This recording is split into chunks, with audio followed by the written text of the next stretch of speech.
welcome to the Royal Institution for tonight's exciting debate on whether pornography is good for us. My name is Viv Groskop, and I'm going to be chairing tonight's debate. So our motion for tonight is porn is good for us. Without it, we would be a more repressed society. So with that in mind, let us say hooray for porn. Where would we be without it? Bored, repressed, frustrated. Porn lights up the lives of the depressed, the lonely, and the sexually unadventurous.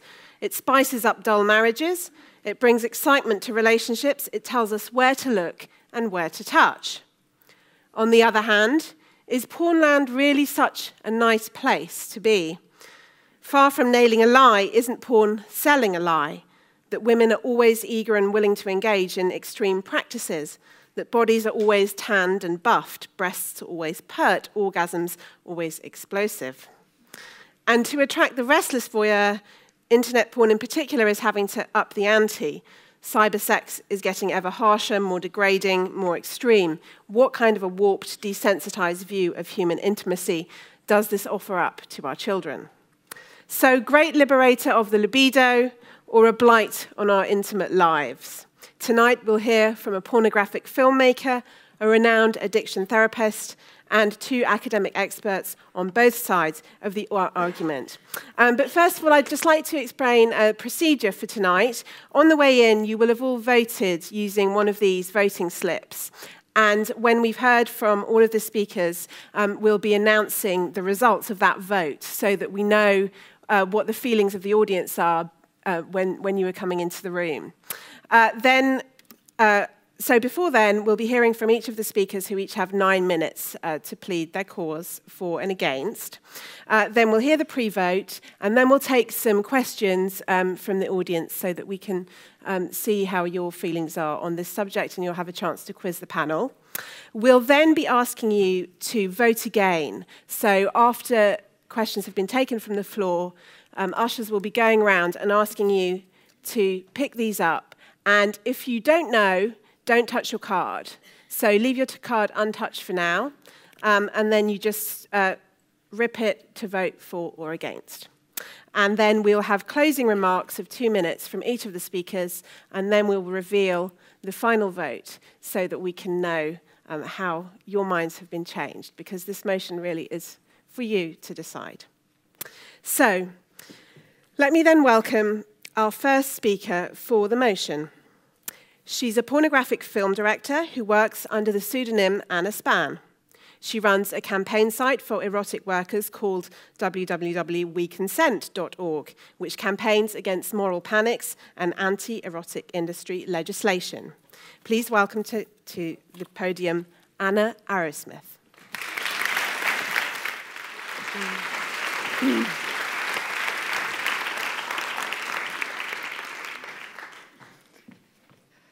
Can you hear me okay? Yeah? Cool. At 16, I was a self-proclaimed feminist who believed what mainstream feminists and politicians like Claire Short were saying, that porn degraded women. However, one day I was walking down Old Compton Street in London's red light district, and I realised that my anger was actually envy. I was envious of men having their sexuality catered for in so many different ways, from prostitution magazines to films. In the late 1980s, women's sexuality was not catered for at all. I knew then that it was far more productive and feminist to invest my time in creating something that allowed women to explore their sexuality than it was to thwart men's freedoms. Sexual objectification, that is, fleetingly seeing somebody for their sexually attractiveness alone, is something women do just as easily as men. It just isn't seen as socially acceptable for women. I now work as part of a burgeoning feminist and queer porn industry, which is changing perceptions of sex on film. During my first degree, I read Jacques Lacan, whose work tells us that whatever gives you pleasure gives you power. This throws the traditional model of vertical power into question. Therefore, whatever interests you sexually is what you should practice, law willing. So if you're sexually submissive, you are disempowered if you do not admit this to yourself, as you deny yourself access to pleasure. To understand pornography, it is important to understand this point. Pornography is not the acting out of politics. Pornography is the acting out of the imagination and role play, which is only in part influenced by the wider gender arena. It is more useful to liken porn to a game or a sport than it is to everyday life. Porn stars and directors get power from expanding their limitations of their imaginations and bodily experiences. Anti-porn feminists mistake extreme sex with a lack of consent. That is, they compare sex with the rest of social life. Imagine for a moment a thought experiment. In 1980, a prominent theorist on the subject of violence links professional boxing to street and domestic violence. He argues that men are watching boxing on the television and are acting out what they see on the streets. After all, it follows that these men want to be seen as similar to their boxing idols. In response to this concern, it is easy to argue that televised professional boxing adheres to certain legal and cultural rules which render it different from everyday violence. We watch boxing as violence in quotation marks. It's a sport, not real life. People still know it is wrong to physically attack someone in reality, even though they enjoy it as entertainment. Unfortunately for pornography, such a theorist did exist. Andrea Dworkin wrote that pornography led to rape and the retardation of women's equality in the workplace and home, even though extensive research into pornography and its negative effects has only ever presented highly inconclusive findings. Ever since Dworkin, we have been almost neurolinguistically programmed to link porn with rape because it's such an emotive issue and therefore a difficult link to shake. Such theorists see women as inevitable victims, which in turn encourage women to see themselves as victims. It is this anti-porn feminism that gave men the power to taunt women with porn in offices and private lives as a tool which is mistakenly seen as shorthand for female disempowerment. This is not to say that there is no inequality in the porn industry. It is certainly the case that women are encouraged to play submissive roles in some films. But when people argue that the worst thing about porn is women are seen to be enjoying being raped or being abused, they effectively say that regardless of how much autonomy, education, or will of personality a woman has, she cannot consent to being in or consuming porn, or therefore to being anti-porn either. It's worth remembering at this point that independent research shows that 30% of all online porn is consumed by women. The anti-porn position is not based on expanding women's rights. It's a thinly veiled conservative and religious argument that firmly keeps women within the whore-Madonna dichotomy that most feminists and women have been fighting to escape for decades. Theirs is not a campaign to save women and children. Theirs is a fully fledged moral panic as per Stanley Cohen's influential book, Folk Devils and Moral Panics. Using his theory, the porn producers have been chosen as a soft target for moral entrepreneurs, those who stand to gain the most from the panic, in order to project a whole host of society's ills onto one identifiable culprit that should be eliminated in order to magically deliver gender equality in this instance. We've been here before. In 1984, with the Video Recordings Act, when Mary Whitehouse stated that nearly 40% of all 6-year-olds watched video nasties. Journalists who found 6-year-olds admitting to seeing films that did not exist easily refuted this. But now children are seen as victims in porn, especially girls who are apparently helpless in the face of sexualization, with no libido of their own. But do the facts support this concern? Well, in a new book, Becoming Sexual, Dr. Danielle Egan refutes all the common arguments. For instance, in the United Kingdom, America, and Australia, it has been found that girls are waiting longer to lose their virginity than ever before. Pregnancy rates have dropped to the lowest rate in 30 years. Overwhelmingly, girls are experiencing their first sexual experience with a steady partner and are using contraception as condoms for the first time of intercourse. By far the most frequent sexual experience by young people is self-masturbation, not boys receiving oral sex as is often claimed. Sexual abuse and physical abuse of children has significantly declined. Adolescent crime rates have also dropped as part of a trend that shows a 49% drop in all violent crimes since 1995 in the UK. More girls are normal weight or overweight than underweight, and higher rates of women at age 18 as well as later in life are undertaking further and higher education than men. As readers of Foucault will know, we have been panicking about children and sexuality since the early 1800s, when boys' masturbation was a focus. Then in the 20th century, it was teenage pregnancy, now sexualization. But this debate is focused on why the porn industry is good for society, so allow me to give you a few good reasons. Porn keeps couples together. It's common for one member of a couple have a higher sex drive than the other, usually the man, and pornography is one way for such people to sate their desires without resorting to breaking up the relationship, having affairs, paying for sex, or pestering their partners for sex. Unlike most mainstream TV and film, pornography actually democratizes the body. There is a market for literally anything, as it is 50% of the industry is amateur, showing all types of physiques, although this is not shown when the industry is represented through the mainstream media that constantly promotes the pneumatic blonde stereotype, even though a recent longitudinal study showed that the average female porn star is 23-year-old brunette with a B cup.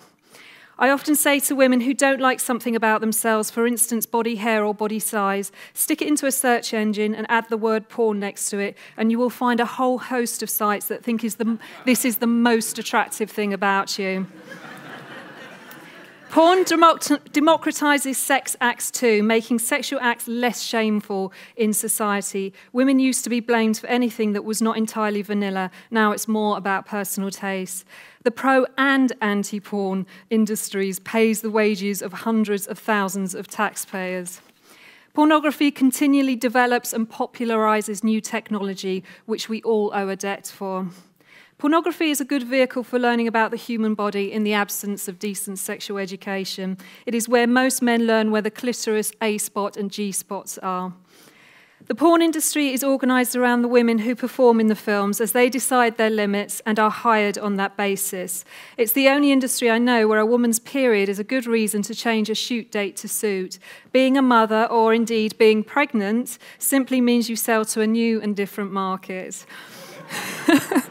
Compare this to the banking industry, where women have to ignore their female traits and bodies in order to get on. Due to porn's popularising of shaved pubic hair, which was always about relaxed censorship laws in the USA in the 1990s, due to the Clintons, interestingly, with both men and women shaving, not about the model's age, as has been argued. After all, a 20-year-old model with shaved pubes looks like a 20-year-old model with shaved pubes, not a 10-year-old. At least one health authority in the northeast of England has eliminated pubic lice in its entire population. Plus, we no longer need to suffer pubes at the back of the throat. We all have porn to thank for that. A final positive, I would argue, is from my own perspective. Porn has been a hugely positive and exciting industry to work in that has expanded my knowledge of sex and human interaction immensely. One day I will be filming a buxom, no-nonsense nurse with their unwitting male patients, and the next I'll be filming policemen and women in full gear going at it hammer and tongs. What can be wrong with that? My conclusion: it is important to be aware of moral panics, especially around the emotive subject of sexuality, which is always going to be exciting on some level. Please don't vote for an argument that says the world is going to hell in the handcart. It isn't. The world is just a complicated place in which civil liberties must be maintained and democracy respected. Thank you.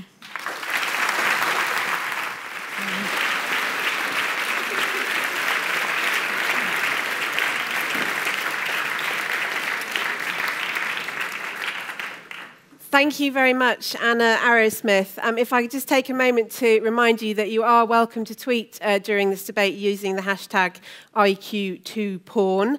Perhaps restrain yourselves from using your phones to use the search engine, as Anna suggested. Perhaps you could do that afterwards. So let us welcome now our first speaker against the motion. He's a leading expert on the treatment of addictive and compulsive behaviour. He's the founder of the UK's first addiction treatment centre and has worked with over 5,000 inpatients and many more outpatients from his South Kensington office. Patients suffering from a variety of difficulties, including addiction to sex and pornography. In 2009, he retired as a GP in order to focus on his addiction work. Please welcome to the podium Dr. Robert Lefever.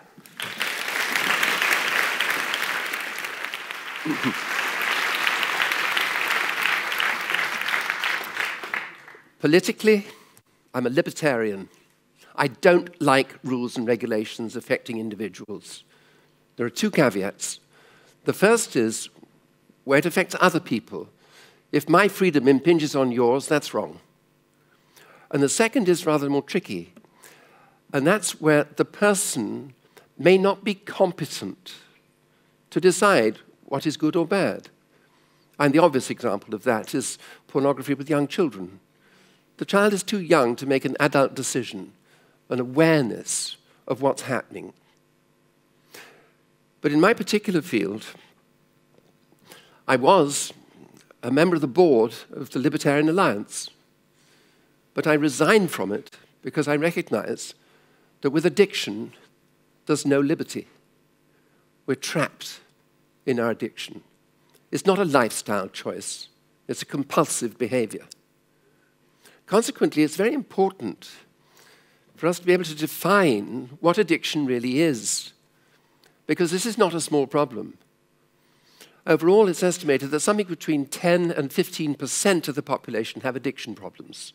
That's with alcohol or drugs or food or nicotine or gambling or whatever. So this means that each GP, with an average list of 2,300 patients, will have something in the order of 300 addicts to look after.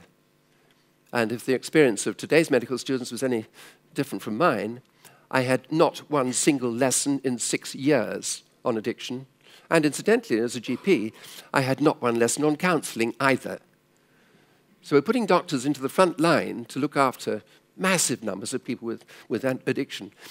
An average GP will see 4 new cancers a year, will see 1 case of Crohn's disease every 6 years, will see 1 case of a pheochromocytoma every 200 years, but we'll have 300 addicts. We're doing work that we're not trained to do, and we have no understanding of. So there's something very strange in medical education, which is where I put the blame. But where those of us who have addiction problems are concerned, it's more personally significant. We're compelled, we just don't know how to get out of it. Well, stop drinking. I tried. Well, try harder. I did. Well, do what I do. I can't. You know, there's no understanding of the trap that addicts are in. Therefore, it's vital for us to be able to define addiction and to see who it is who has the most likely problem. Because if the problem is as widespread as that, then we must be able to really look at it and help people with the problem. As far as sex and love addiction is concerned, Patrick Carnes is the international expert on the subject, and he estimates that the incidence of sex addiction is about 6% of the population.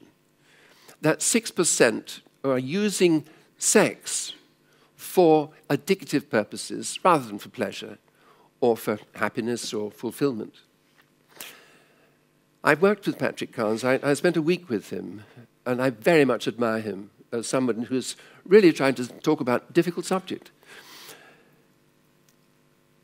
What he says is that in sex addiction, the incidence is about 3 men to 1 woman, but the incidence in women is rising largely because of the internet, where the access is anonymous.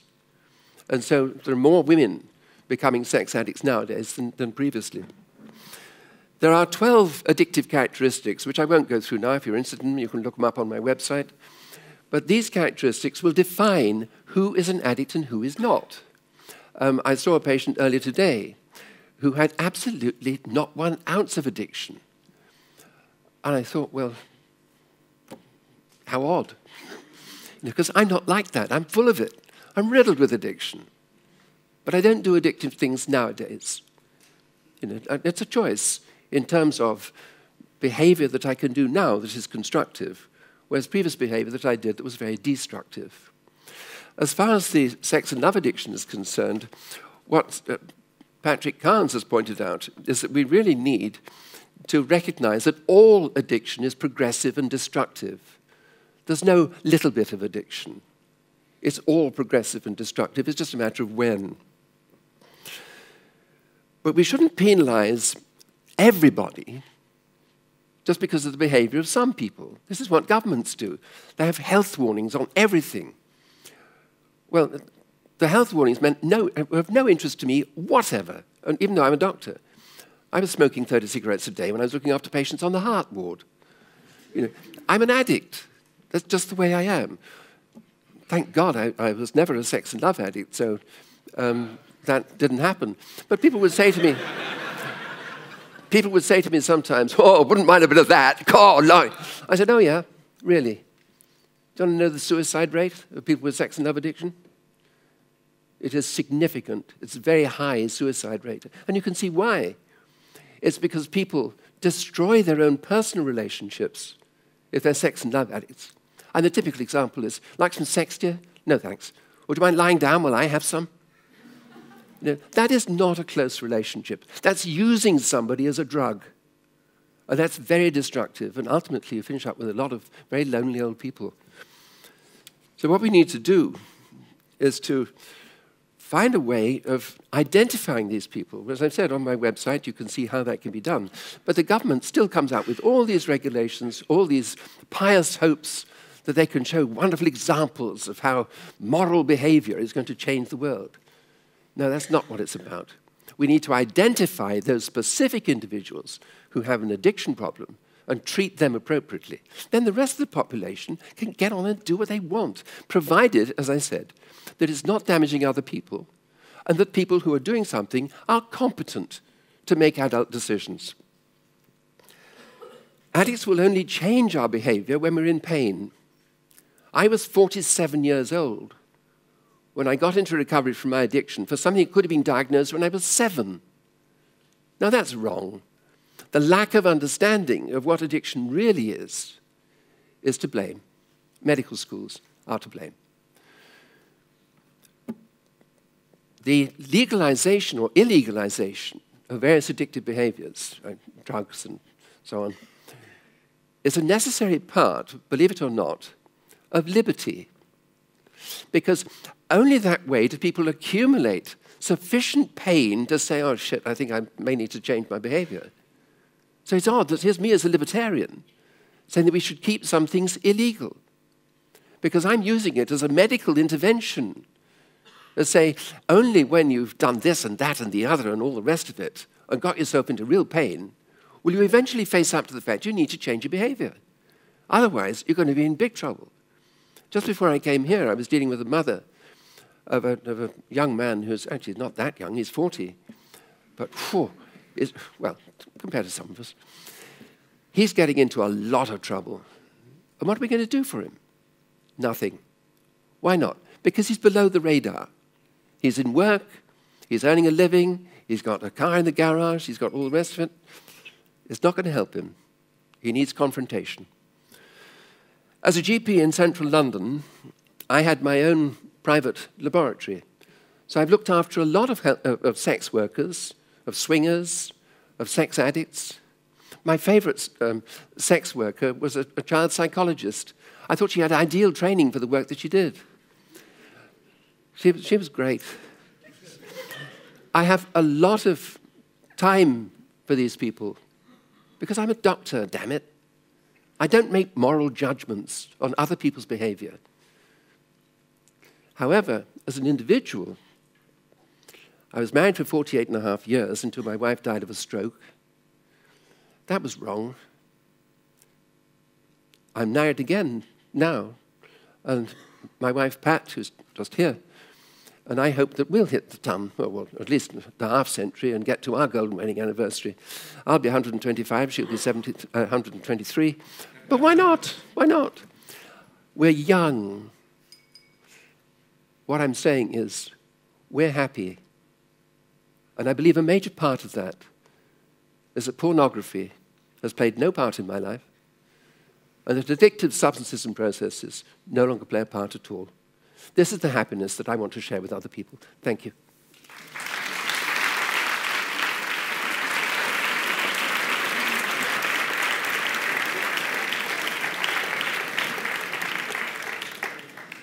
Thank you very much, Dr. Robert Lefever. I shall be quoting some of your advice to my husband later on.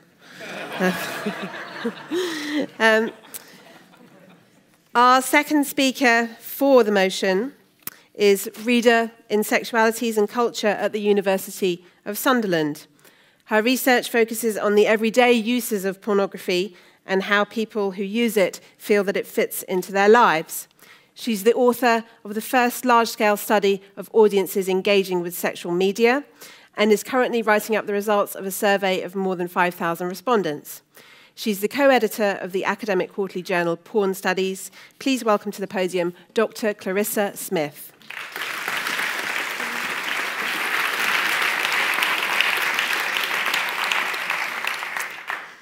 Thank you. Thanks for that introduction as well. So, unlike Robert, I have had quite a long history of looking at pornography, and I've done it for 20 years as part of my professional practice. I have a bit of a problem with the debate question as set. Pornography is good for us. Without it, we would be a far more repressed society. I don't have a problem with us trying to talk about what might be the best ways to understand sexually explicit media. But I do have a problem with the idea that there is a singular thing that we can discuss as pornography and that we can decide on the basis of that discussion whether it's good or bad for us. My reasons for that are that, first, there is no singular porn industry. We constantly find it talked in those ways, in academic circles, in the media, by politicians, as if there actually exists a singular entity. There is no one porn industry. There are industries, and some of them look much more like your sole trader artist than they do a big budget studio. What, of course, those singularizations of porn are attempting to do is to condemn the industry by its sheer size. It gets talked about as an undifferentiated mass of greed and that its products all head in the same direction. It's hard to think of any other industry that gets treated in that way, that is condemned just because of its success. And we ought actually to acknowledge that it's a presumed success because, in fact, most of the numbers that we have are really rather shaky. We can't be sure. They are estimates.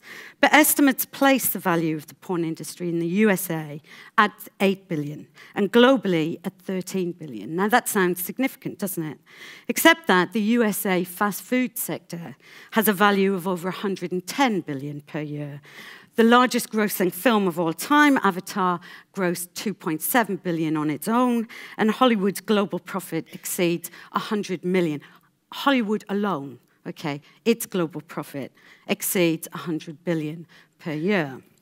So we are not talking about an industry that, like some juggernaut, comes rolling into town and squashes everything in front of it. There are big studios and there are sole operators. There are lots of different kinds of pornography too. There are some who would claim that porn has no generic elements to it, that it doesn't have its own representational vocabularies, that it has no narratives, it has no art. And I'd say, after 20 years of looking at this stuff, that they're talking out of their hats.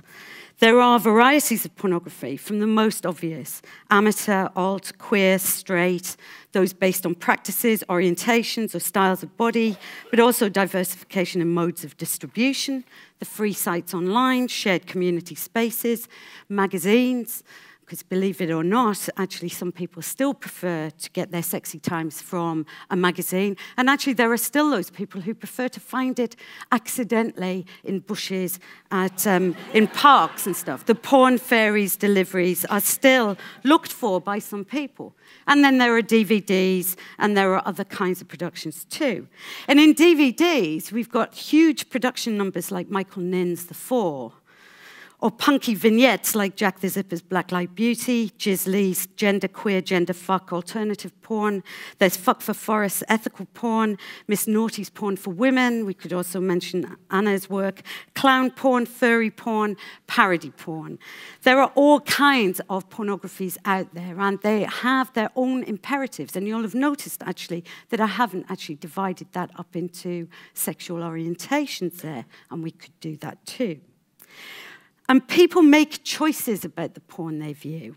They take the effort to seek out the materials they like. pornography is meaningful to them. And what is always central to me in the various debates about pornography and its role is that so many claims are made about the people who choose to view it, who consume it. Porn consumers tend to be represented as deviant, slightly suspect, and probably addicted. That comes from an Australian piece of research, a Porn Report. Michael Leahy, the evangelist and author of Porn Nation, has claimed that porn is America's #1 addiction. And writing for Psychology's magazine, British journalist Decca Aikenhead has described boys sitting in silence, staring at hardcore pornography in the playground and swapping unbelievable images of astonishing sexual violence as if they were Pokemon cards.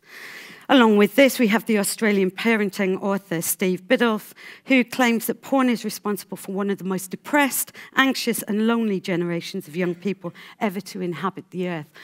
I find it quite interesting that we're in this room, a place where medical issues have been discussed for a couple of centuries, and there are very clear parallels here with this discourse of porn addiction and porn problems with the 19th century masturbation debates. Okay, and actually very clear ones. Sunken-eyed children who skulk in their bedrooms and refuse to speak to their parents. That seems to be most teenagers' behavior anyway. What's the problem with that? So, none of these claims are actually based on evidence, and the consumption of pornography remains a huge gap in our knowledge. We know less about the audiences of pornography than probably any other genre of popular entertainment.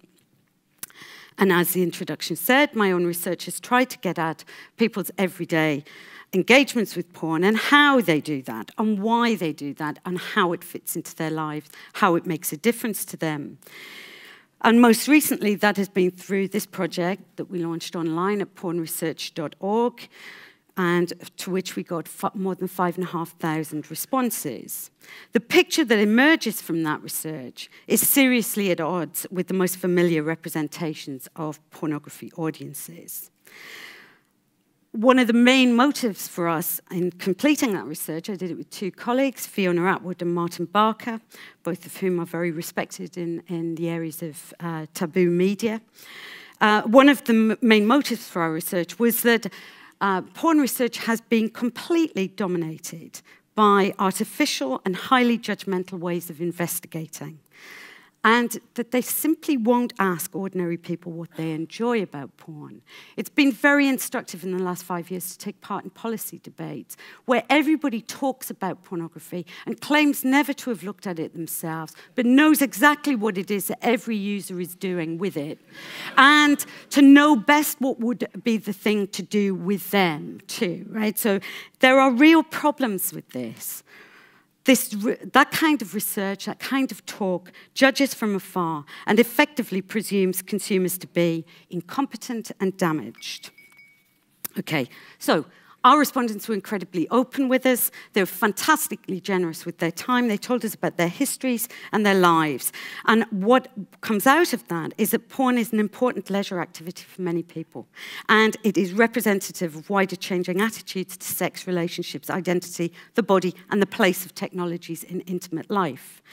Contrary to the press stories, which talk of young people as exposed to the harms of pornography, young people who spoke to us talked about themselves as having histories, experience, and using porn to think about themselves and their real or potential partners in order to come to terms with their own bodily responses to things sexual. Older respondents talked about porn as a means of accessing bodily sensations which may express forms of nostalgia and attempts to get back to previous kinds of intimacy. Porn is not a special case to be thought of separately from other forms of production or consumption, and it's not a singular form with singular purposes and or effects. There are complex relations between representation, reality, and fantasy, and that's one of the most important things that's coming out of our research, is what does fantasy mean to people? These complexities of the relations between the self and the worlds of imagination require more than scaremongering. Like all forms of cultural production, porn has contributed to our sense of possibilities, personal and individual possibilities. And that is surely one of the ways in which we are less repressed. Thanks.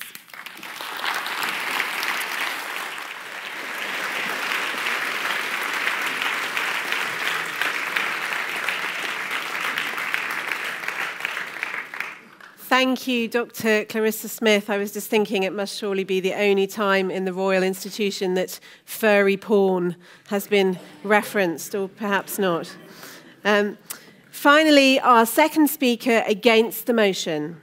She's a feminist author, academic, and broadcaster described as the major feminist voice of the 20th century.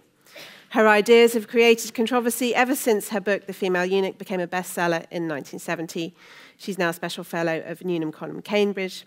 Please welcome Professor Germaine Greer.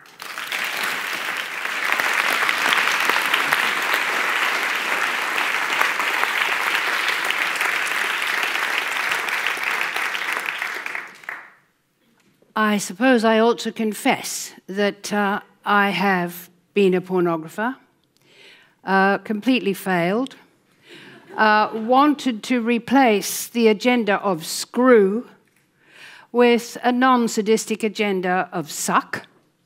We produced 7 numbers, I think, of our magazine in Amsterdam. And as a way of changing its sadistic exploitation of young people who posed willingly for us naked, I suggested that all of us ugly old editors should be photographed naked.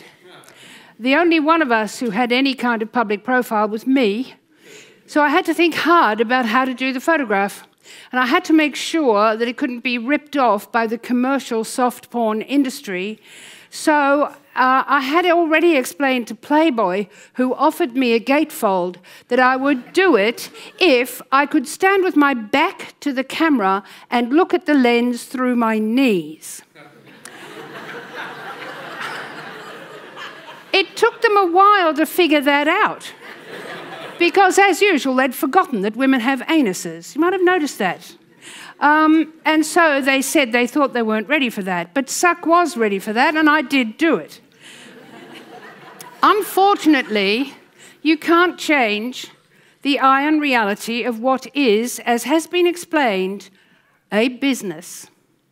My fellow editors used the picture as page 3. They blew it up to the full broadsheet size. They cut a signature off one of my letters, pasted it on the bottom, as if it was a piece of gratuitous exhibitionism on my part. And they were never photographed themselves. What I was trying to do then was to change pornography. I was trying to make it not sadistic. I don't know that we can do this. Until we liberate human sexuality, most of its expression will be sadistic.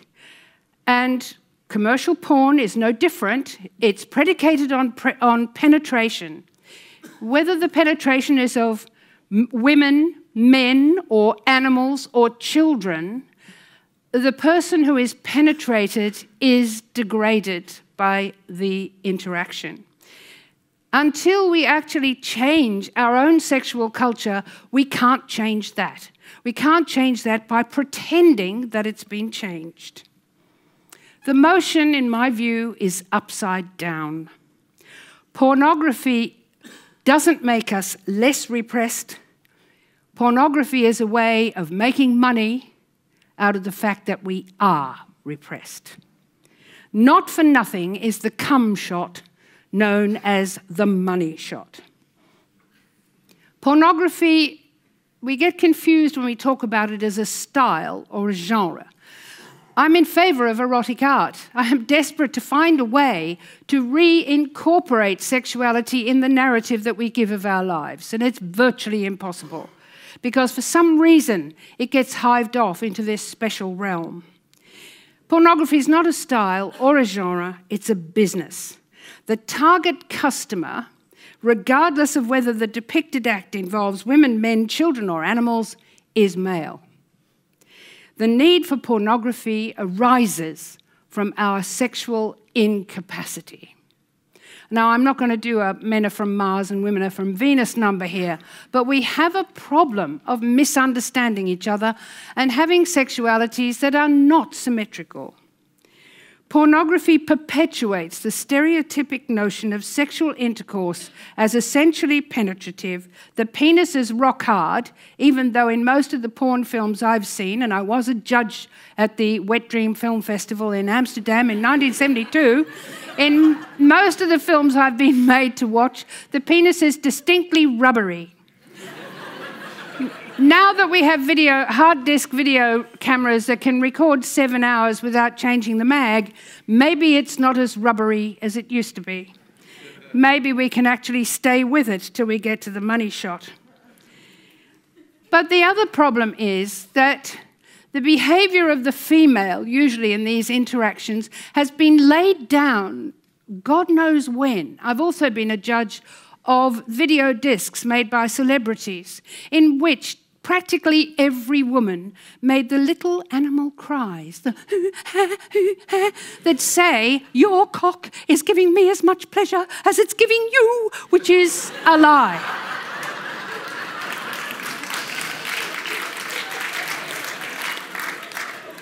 Quite the most tragic of these fairly tragic items was the one made by the very successful woman now known as Katie Price. It was quite the saddest porn video I think I've ever seen. Now, if we're talking about how people learn how to take care of each other, one of the big problems with the porn that teenagers are watching is it doesn't give any importance to the condom. It doesn't bring it into the interaction, probably because it's practically impossible. We pretend that everything's going fine because we don't know how often the morning after pill is required. We don't know how many of our young women are having unprotected sex. We know they all think it's a long-term partner, and we know that they're nearly always wrong. But even subtler than that is the fact that pornography fetishizes the body. Now, it may be great to be told, look, you're an amputee. Put in amputee plus porn, and you'll discover that there's a bunch of people out there who get off on your stump. That isn't going to be frightfully good news. What you're hoping is that they get off on you.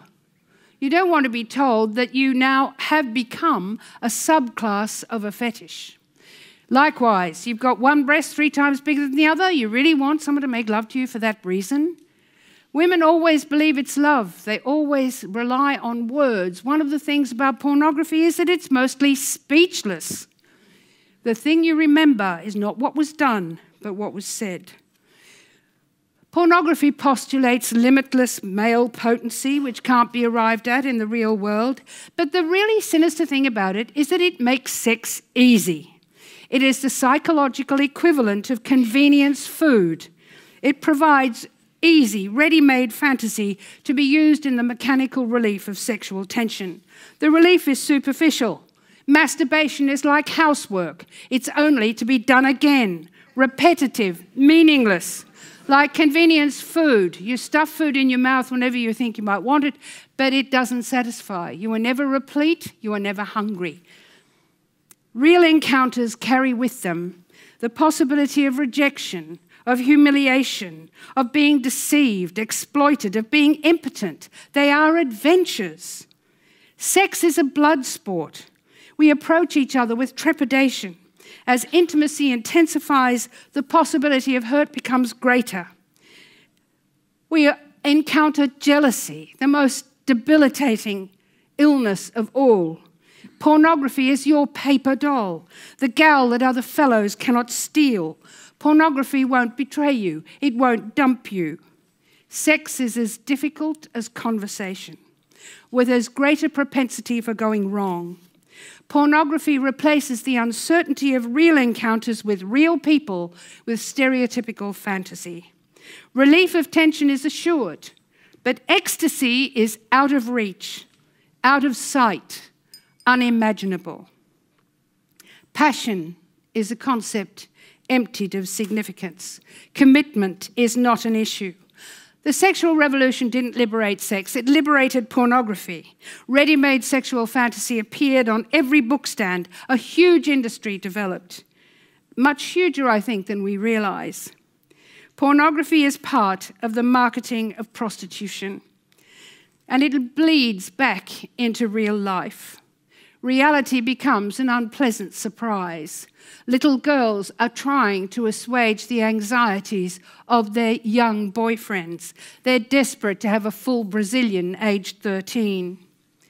We need not commercial pornography, which exists to suck the money out of pockets of men, but an integration of carnality in the narrative of daily life. We need to rediscover, or maybe reinvent, intimacy.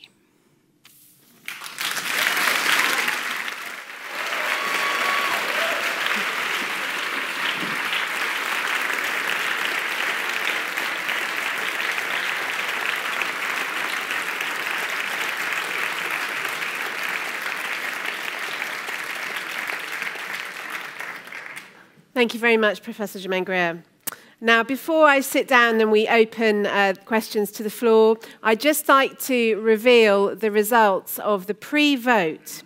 So before the debate, as you were all coming in, the results are for the motion, 45%, against the motion, 22%, and don't know, 33%. So with that in mind, please do raise your hand if you'd like to ask a question.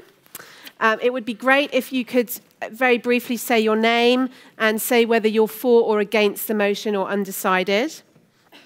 And if we could just have very brief, to-the-point questions, that would be fantastic. Lovely. Yes, sir.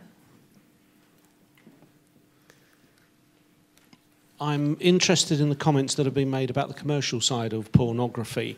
I had occasion to do some investigations around an area I'd moved into, and I found a lot of commercial sites that were designed to tell everybody that every single village in the county where I live, Essex, has got sheds full of swingers all at it. And it was hilarious because certainly in the particular village I live in, life is deadly dull in that particular respect.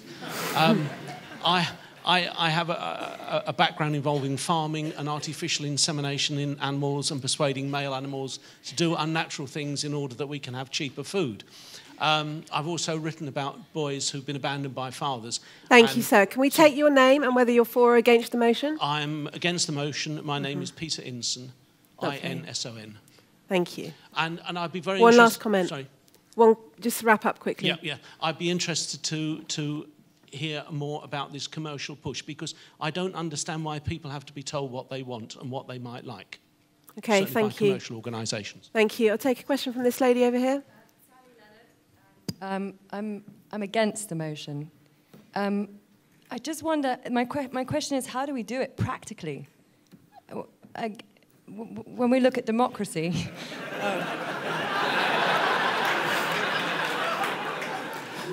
That's quite funny, isn't it? Great, thank you. Yeah, so your question is really about legislation. Yeah. Yeah, great, thank you. One more from up here and then we'll come to the panel. Hello, my name's Matthew Garner. I'm in favour of the motion.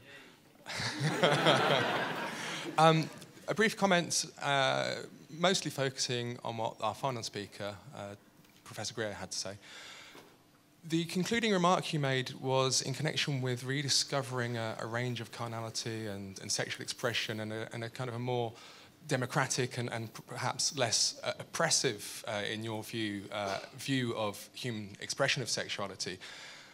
I can't help feeling that perhaps you may be a little out of date in regard to what is actually out there in the world of pornography these days. I believe the other speakers in favour of the motion highlighted the fact that there is a huge range of amateur pornography. There is a huge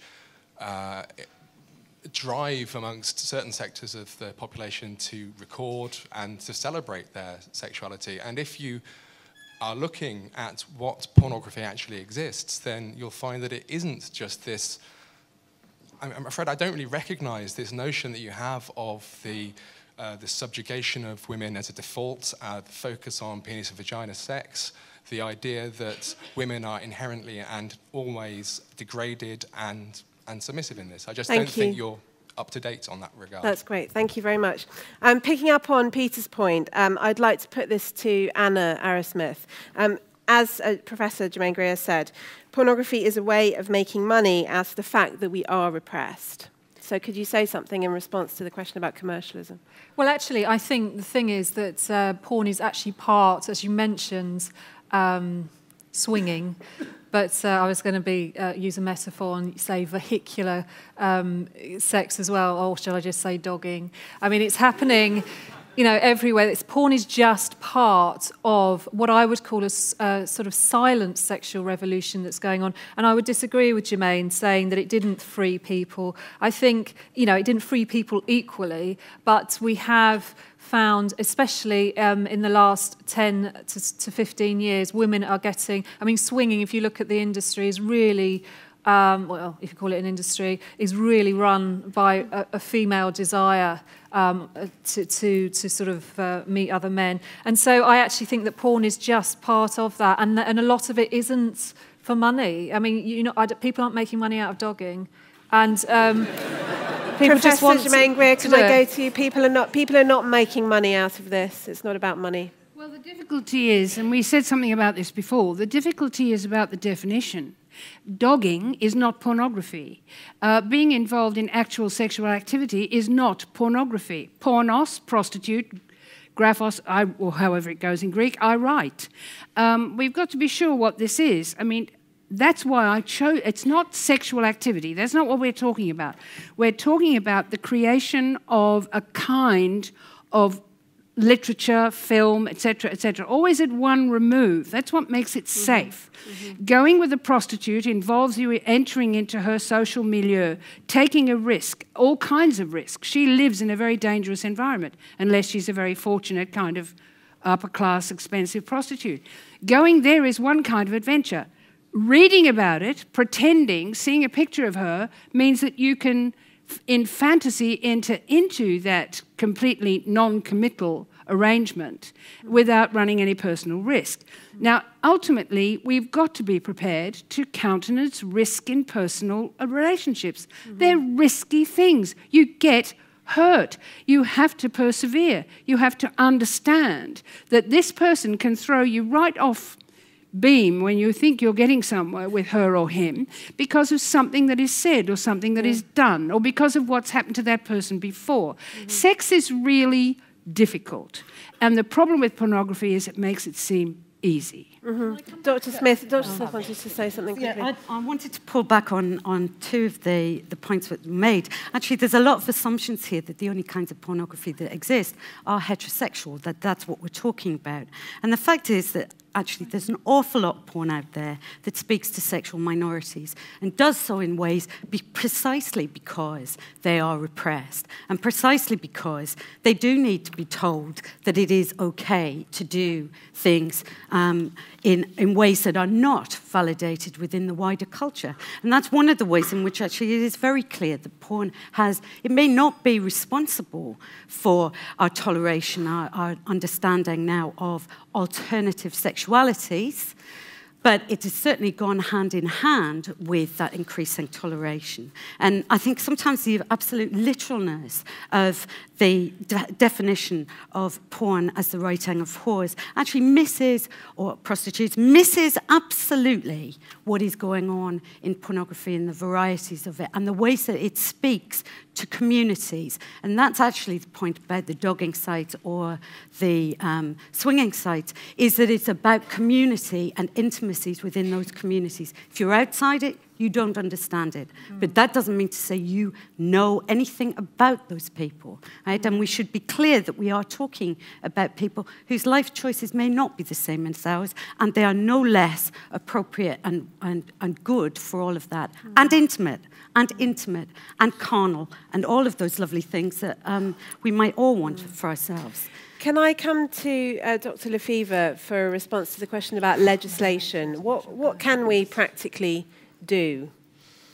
Probably nothing. Honest answer. This is the great fallacy of government. They believe that there are laws which will change society. Society changes itself in time. And I don't think that laws against pornography are going to do anything else but just drive it further underground or wherever. I don't think it will actually change human behaviour. Right. I think it should be clear that nobody has been in favour of censorship of pornography. Or what we've been doing is opposing the motion that pornography is good for us. Lots of things are around that are not good for us at all, but they're not illegal, and we don't want to make pornography illegal either, because ironically, I can remember when it was illegal and you could pay an awful lot of money for the most disgusting postcards of Asian children being fucked by black sailors. You could buy them in Soho for like 40 quid, these dreadful things. That would be my sort of snobbish thing about most of the pornography I've been privileged to see, is that it's boring, it's repetitive, it's dreary, there's never any conversation, you don't get anywhere. Okay, I'm going to get it's as boring as wanking. Okay. Can I take some more questions and I'll come straight back to Anna? Thank you. Right. I'm going to take some questions from... Can I take a question from up here, please? Say your name and whether you're for or against the motion. Hi, my name's Marcus Worry. I was initially marginally against the motion. My point first is that culture affects attitudes towards different things. So what's taboo in one country is not taboo in another. So, for example, attitudes towards sexuality between Scandinavia and the UK have always been different. This kind of relates back to the point about repressed, and picking up on Germaine Greer's point about how the porn industry is making money out of the fact we're repressed. If referring back to my previous point, if one's to imply from that somehow in the UK we're marginally more repressed than perhaps other countries, the question is, how do we get less repressed? And in the meantime, given that's quite a sort of lofty, perhaps long-term goal, in the meantime, perhaps if we enjoy a little bit of porn, that's not the end of the world. Okay, thank you. Is there... yes, this gentleman in the black behind you, please. Thank you.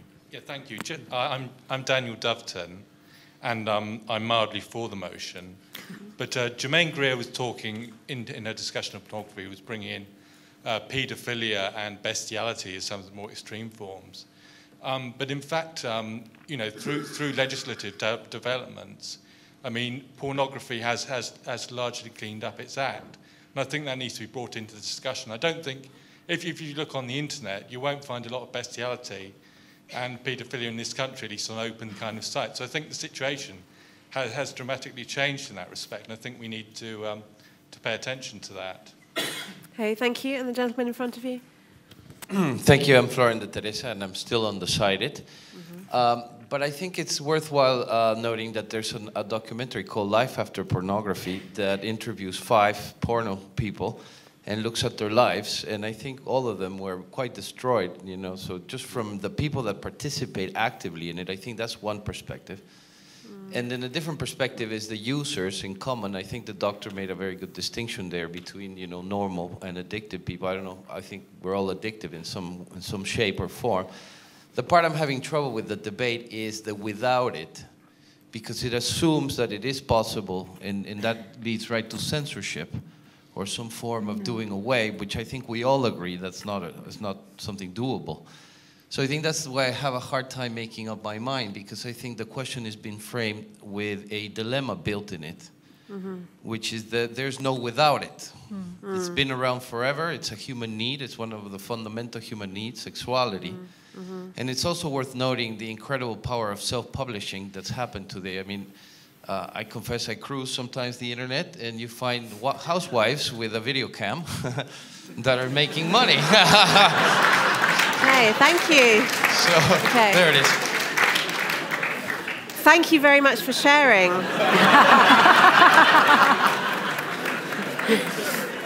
I'll see you afterwards. Anna Arrowsmith, could you speak to that in particular, the idea that... two of those, please. Actually. I want to come back on this idea that porn isn't representing real sex and somehow we're responsible for that. I would say pornographers aren't responsible for that. I think it would be just as unreasonable to go to a comedic director and say to them, it's unfair, you're making life look much more funny than it really is, and therefore Therefore, when I look at my own life, I'm depressed. And that's your fault. I think that's really unfair. We're not saying it's real sex. We're saying it's a performance. Actually, I think it would be ethically dubious if it were real sex, because it would be voyeurism, and it would be somehow, I want to know the performers definitely know they're performing somehow. I think that's cleaner. But coming back to your one point that you made about that, I've not seen that documentary, but one thing I've noticed very much in my industry, and it's only happened a couple of times when I've had porn stars come back and say, will you take my photos off or my name off your website or something like that. They never offer to give the money back, it has to be said. But I always take the name off. And there's no point taking the photos off because the images are out there anyway, and once you sign that release form, that's one of the things you must make that decision. I know I'll never be teaching children. It's an important decision to make. But the thing is that what I've seen about 2 or 3 porn stars that have asked me to do that, the problem is they don't regret what they've done, certainly not while they're in the industry. When they leave it, they have problems, for instance, getting other jobs or having access to their children. I've known people who've been denied access to their children through the divorce courts for being in pornography, and then they take on this kind of external guilt for having done things in retrospect. And yet I know those people, when they were working in the industry, were loving it. And I think that's one of the problems, is we need to naturalise it so that people don't have to go through that afterwards. I think it's really wrong. Can I come to you, Dr. Lefever, to pick up on the point you mentioned yourself, this idea that porn destroys lives, but to answer the question, without it, how do we become less repressed? It's a question of human values and what do we really want, what do we believe in. I have no religious belief, but I have very strong spiritual beliefs in concepts such as honor, trust, beauty, innocence. These are the things that I think really matter to me for my children and grandchildren. I don't want them to have to apologize for their behavior, nor do I want them to be proud of it, unless it's something that they themselves acknowledge didn't help them towards being happier, or that did help them to have a more fulfilling and creative life. What I think we're missing out on here is a concept of value. What are our values, our ethics, our principles? These are the things which we need to look at in order to hand on to future generations something that's worthy of them. Thank you. I'll just take a few more brief comments before we go to closing remarks. Yes. Yeah. Yes. My name's Tessa Grindle. 2 points. One is pornography is good for us. We need to define who us is, because we don't all know what's good for us, and the children especially don't know what's good for them because they haven't made up their minds. And secondly, this point is the written word and the visual image are supposed to be both educative and informative. And if doctors aren't informed, how can we expect children to be informed if we're not teaching them something in schools? Thank you. 2 here. Hi, I'm Simon. I'm against the motion, albeit somewhat flaccidly. Again, thanks for sharing. When I was at school, not long ago, in fact, pornography for me was top shelf. I'd send a friend in, usually taller, who would get it, or RTL, the German channel, maybe a little later, and that somewhat shaped my view of sex, certainly early on. And I suppose the point I want to bring in is that people who are of school age now have access to internet where the normal thing, and you've spoken about quite sort of minority pornography, is like gonzo, is really hardcore and unpleasant. And I've come across it. I've talked about it with friends of a similar age. We spoke about it last week, and one guy was like, well, it's affected the way I now approach sex with women, particularly in brief encounters. And I want to sort of ask, do you think that this type of porn that is everywhere now, that anyone can get to with a click of a mouse very easily, could impact, will impact, does impact the psychology and the attitudes towards sex of young people and young men in particular? Thank you. Gentleman behind you. Hi there. I have two questions. When I was studying and was looking at trying to get some work to support my studies, I looked at few advertisements on Gumtree for becoming a porn star or whatever. And I didn't see it especially as being exploited. I thought about it, but then I just felt that if the video gets out and somehow my dad comes to know about it, he won't be particularly very happy about it. So I wanted to ask, why do we have, and there was a lot of fear when I really visualized that the video is out, everybody knows that I have been in a porn movie and the way people are looking at me and all the paranoia with it. Why do we have this kind of attitude, this kind of stigma towards a sexual act, which we wouldn't have been here without it? Yeah. And my second question is... no, one question only. Oh, one person here, please. And then one over here, and then we'll go to the panel. Thank you. My name's Stephen. Pornography is definitely good for us, is my opinion. And I just want to make the point, really, it's not necessarily a solitary activity. You can be in a loving relationship and exploit your desires through pornography in some way, staying within the intimacy of a loving relationship. Absolutely. Thank you, Stephen. Now, this gentleman here in the blue. And here. Building on that point, I just wanted to suggest that it depends on a lot of things, how, when and why you're consuming it. An analogy in terms of addiction may be the difference between sharing a bottle of wine with your partner over dinner and drinking an entire bottle of whiskey down the park on your own. Thank you. Professor Germaine Greer, pornography is part of a loving relationship. You know, one way we could become a less repressed society would be if we stopped privileging monogamy. Lots of people are repressed because they've got to take care of their pair bond, and everybody makes such a fuss about it when we really know that human beings are not monogamous. And if we were just a bit more relaxed about it, maybe we wouldn't be quite so repressed. And maybe we could actually recognize the sexual component in the kinds of encounters we have outside our core relationship. But we seem to think that you could use pornography as a way of strengthening that relationship, and that's okay, that's a good thing. See, to an anarchist like myself and a sexual liberationist like myself, that's having everything upside down. Thank you. Dr. Smith, I wonder if you could answer the question about whether exposure to pornography affects how we approach sex. I think the question was in particular about young men. Well, I think there are a number of issues that are tied up there.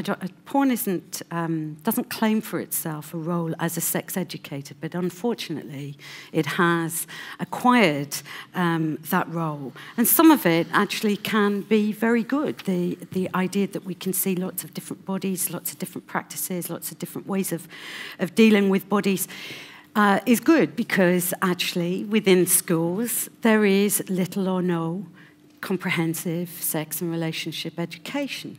The problem is, of course, that we've got a government who wants to be seen to be doing something about young men and their ability to view porn online, but isn't prepared to put its money where its mouth is and to think about how we might offer sex education, healthy sex education to children throughout their school years. And that would be about how do we foster intimacy? How do we deal with problems like jealousy between couples or, amongst friendship groups? The fact is that, kids are very able to understand questions around jealousy because they feel that very much as young children playing around toys. It doesn't have to be about sex, but we refuse to actually acknowledge that there are these very deep and problematic feelings that young people may encounter as they grow older, and that some of those will come through sex. And we have sold the pass to kids in terms of giving them decent sex education. The only thing they get is the berating about you could get a sexually transmitted infection, you could get pregnant, people will lose respect for you. There is no sense of the ways in which there might be pleasures in sexuality, that there might be something really rich and marvelous that would come to you. And that, of course, that might be why you might think, I'm not going to wear a condom on this occasion because, you know, that would be to break the mood. We are too much in love with the idea of love and without any real sense of what it might mean to equip our kids for encountering porn and sex. And I've got to say that gonzo is one of the most visible genres, but it is not the predominant genre. It has to be repeated over and over again, but there we are. To take the point about why we stigmatise porn stars, obviously you work with them on a daily basis. Do you feel that they are stigmatised? Well, I set up my website, weconsent.org, because I think all people that work in the sex industry, whether it's lap dancers, sex workers, whatever, we are all facing stigma and we're all facing various backlashes. And I actually trawl the web for news every day, and you just see it left, right and centre. We're kind of divided and ruled. And if you actually bring them all together and you're getting one story about lap dancing, then one about stripper and stuff like this, we are getting it left, right and centre, and it's all for the same kind of moral reasoning that sort of sees people that work in the sex industry as... I'm going to talk about it in my last minute, so I won't go on. But I would say that's the only way forward. I mean, I think the argument about anti-pornography sits on what most people would know as the whore-Madonna dichotomy. It's a pedestal, and women who fulfil certain roles that are useful for men, for instance, good mother, nice wife, you know, non-competitive work friend, etc., are put on these kind of pedestals. And when they and when a woman falls off that, for instance, for being, you know, sexually promiscuous or a bad mother, or as bad mother as a father is sometimes, and stuff like this, you get hostile sexism. And I think the whole argument about anti-pornography is saying, please don't treat us as whores because we are Madonnas. And I think the point is that we need to see people that work in the sex industry as, for instance, myself, you know, I'm a porn director, but I stood for Parliament, or I'm doing a PhD. You've got sex workers who are good mothers, you know, good friends. People in porn stars I know are very faithful to their partners, but they work every day doing porn. It's about breaking that up and saying that women especially are very mixed, and we are both. Okay, we don't need to choose. Briefly, Dr. Lefever, I wonder if you could ask the question that's posed by the motion. When we say us, who do we mean by us? Who are you thinking of us when you address the motion today? Pornography is good for us. Well, is it good for me? I don't know. I don't do it. Is it good for you? I certainly don't know. If you find it's good for you, then bully for you. But whether it's good for us as a society is a different matter. Does it make us happier? I do know from the medical perspective that the most significant health factor of all is far more than giving up smoking. It leaves that in the shade. It's having a long-term, close personal relationship. Now, does pornography help that? Well, it appears it may do in some people, and fine. But does it in general? I would doubt it. Okay. Let's ask our panel to give us their closing remarks. They'll each speak for 2 minutes in reverse order. Okay. So, can I please ask, speaking against the motion, for your closing remarks, Professor Germaine Greer. Well, here I am, the ancient pornographer who doesn't really know what's going on now, even though every time I turn on my TV, it tells me I've got some extra channels, and they always turn out to be composed of rubbery cocks and shaven cunts that are...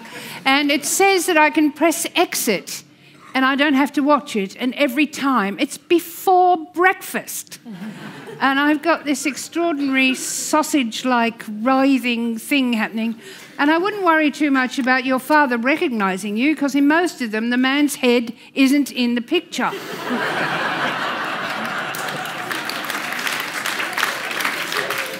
And the girls don't have very many shots of their faces, unless, of course, they're actually chewing on the penis at the time. And then it's quite hard to recognise them too.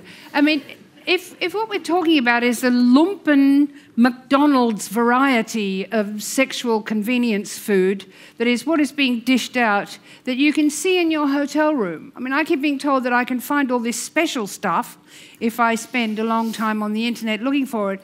But what is actually being beamed at you all the time is a much more ordinary McDonald's brand of convenience sex, which doesn't imply anything about personality or about history or about story or about tension or anything. And it seems to be simply an aid to masturbation. Now, this is the big problem for me, that it teaches you to use bodies as sex aids. If you've learnt how to pleasure yourself by watching this kind of mainstream porn, which is the easiest thing to get hold of, then it seems to me you will fetishize other people's bodies and you will treat them as sex aids. And you will not be able to incorporate the person in the body. And that you will end up manipulating your partner as if you were masturbating, using your partner's body as an aid. And that's miserable. That's lonely. That's not communicating. Thank you.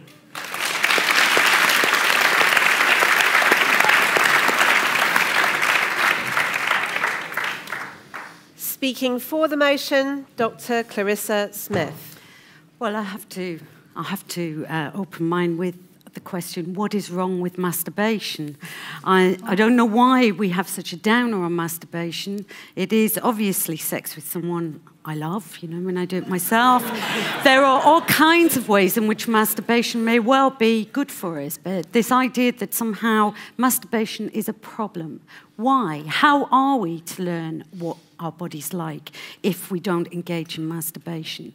And following on from that, of course, is this idea that we've heard tonight, that porn is a problem because it's wasteful, because it has an ability to take us over, that its exaggerated feelings and emotions leave us unprepared for real life. But actually, masturbation is a form of sexual practice, a form of sexuality. And for some people, for lots of people, pornography is an addendum to their sexual lives. It is not something that they see as meaningless, purposeless, a waste of time, but actually something that engages them emotionally, in fantasy. It takes them into other places. It allows them to imagine doing other things, how that might be with somebody. Would I like that? Do I like that? Should I like that? Because, of course, there's plenty of ways in which people still feel quite oppressed by the idea of what ought to be normal and what isn't. There's a real problem, it seems to me, with the idea that pornography is always a symptom of weakness, a self-indulgence, or a loss of contact with your true self.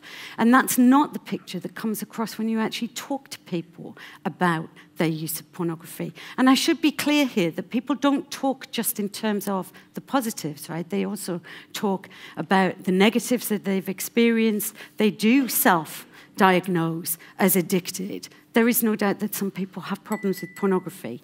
But to say that that is all pornography is a real problem. Thanks. Thank you.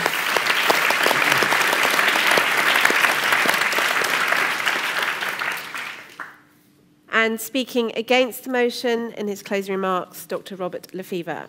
I want to address a point made by one of the questioners who said that because something felt good, you didn't see why it shouldn't be good, or something along those lines. Well, I've done a lot of that. I had years of active addiction with things that I thought were just wonderful. Oh, yeah. And they destroyed me. The only reason I got better was because my wife was sitting in front of a divorce lawyer. The principle, because it feels good, it is good, is utterly wrong. Now, there are lots of things I do enjoy. I go to a lot of operas. My wife and I love them. And we heard Jonas Kaufmann at the Royal Festival Hall on Sunday night. Wow, what a singer. Now, that was a natural high. But a lot of things that we're doing in the pornographic industry or in addiction generally, I'm not saying that all pornographers are addicts, I made that point earlier, unnatural highs, insofar as they're not something that spontaneously comes as a result of a beautiful relationship. It's something we're trying to grab at, and I don't think that works. Thank you. Thank you.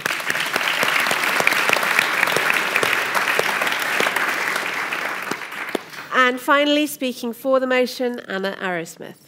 I just want to start on this sort of separation between the mind and the body. Foucault famously said, with reference to feminism, he said, tried saying to athletes, you're only known for your body.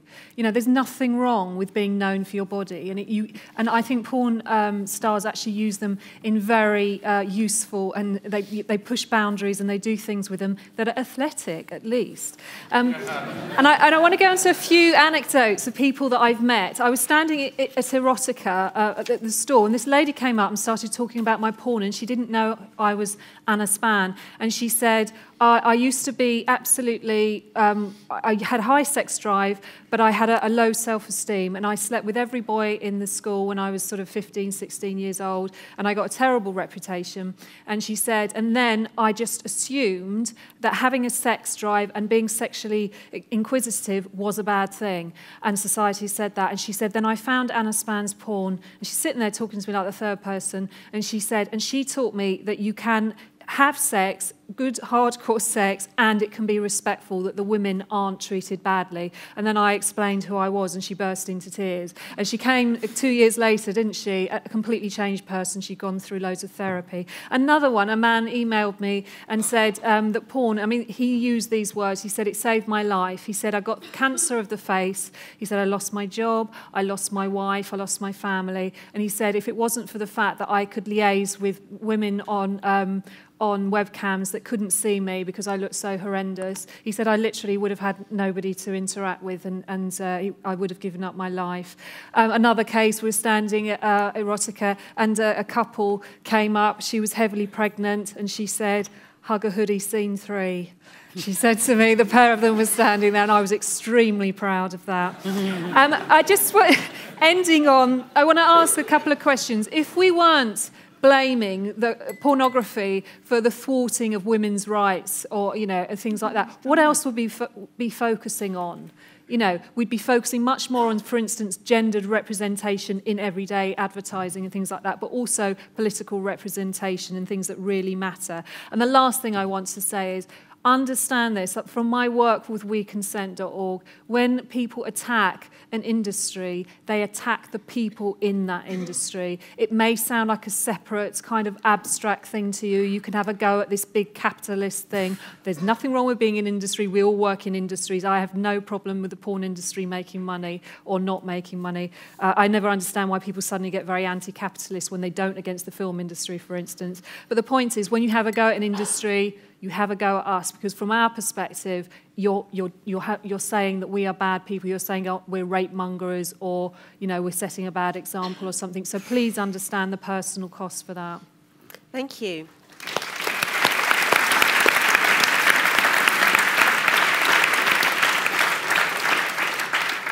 So as the counting goes on feverishly behind the scenes, I have to watch my language there.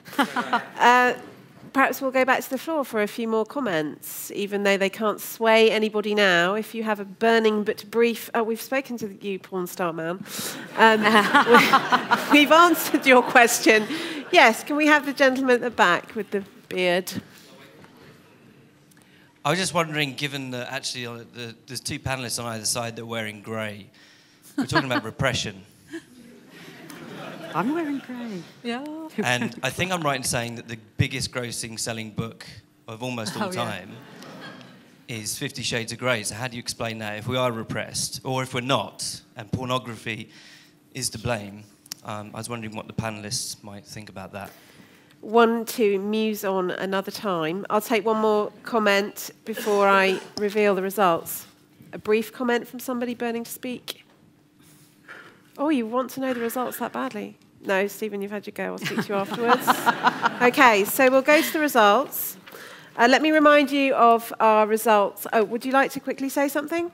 Well, sadly, bestiality on Dartmoor is alive and kicking, and nobody seems to be addressing the really horrible aspects of pornography, like paedophilia in its rawest sense, and I would have loved to have asked a question of the panellist on that front. Thank you. Right. Thank you for revealing Dartmoor's issues. That's really sad. So let's remind ourselves of the results before the debate took place. You voted 45% for the motion, 22% against the motion, 33% undecided. After the debate, you voted 50% for the motion, 44% against, and only now 6% undecided. Yes.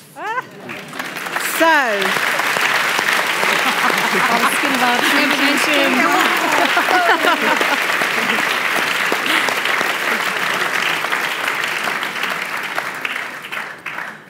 we then have to, I declare the motion carried. Is the motion's carried at 50%, right? Is that right? Yes, all right. Anyway, very, very close, interesting results. So thank you to all of you for being such a fantastic participative audience. But please give a warm round of applause to all of our panellists for their fantastic contribution.